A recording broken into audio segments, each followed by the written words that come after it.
Squid Game Season 2 review, Squid Game Season 3 review, but I'm counting Season 2 and 3 as one.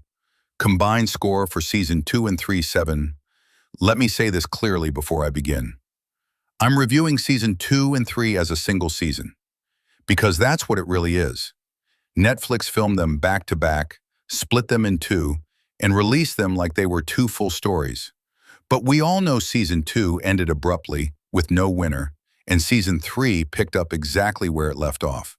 This was one dragged-out season, chopped in half to be milked into two.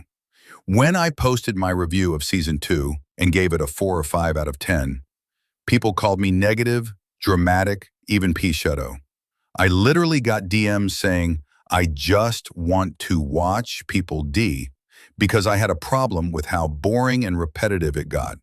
People said, just wait for Xanthe and the full payoff in Season 3. But that was my whole point. Season 2 should have already been complete. We shouldn't need to sit through 5 hours of filler just to let it finish. That brings me to Season 3. Let's start with this. Stilling off Ji-hun, the main character, was the best decision in the entire series.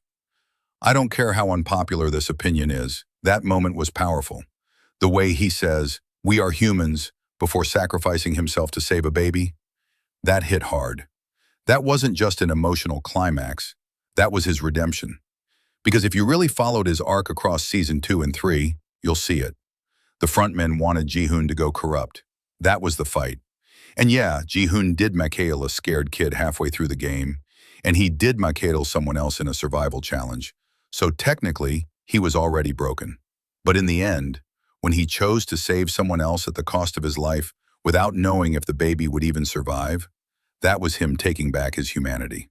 It wasn't a perfect arc, but that ending was earned. Now let's talk about everything else. The games this season were great. Hide and seek, jump rope, sky, Squid Game. All of them had real tension and were way better than the dragged-out, boring games of Season 2. In fact, it's the only thing that really brought back the Season 1 thrill. You could feel the stakes again. But then come the flaws, and man, there are many. Let's start with the side characters. They had potential, but none of them got the redemption or depth they deserved. Remember the introverted guy who was hinted multiple times to stand up for himself or protect someone finally? What happened to his arc? Nothing. He just faded into the background. The transgender character. Sure, she saved the baby, but did she really get a full redemption or meaningful conclusion? She just died. Same with that religiously obsessed woman. The maniac lady, always ranting about faith in God. She had so much potential to be part of the final game, to bring emotional chaos. But no, wasted. And don't even get me started on the randoms in the final game. Out of all the characters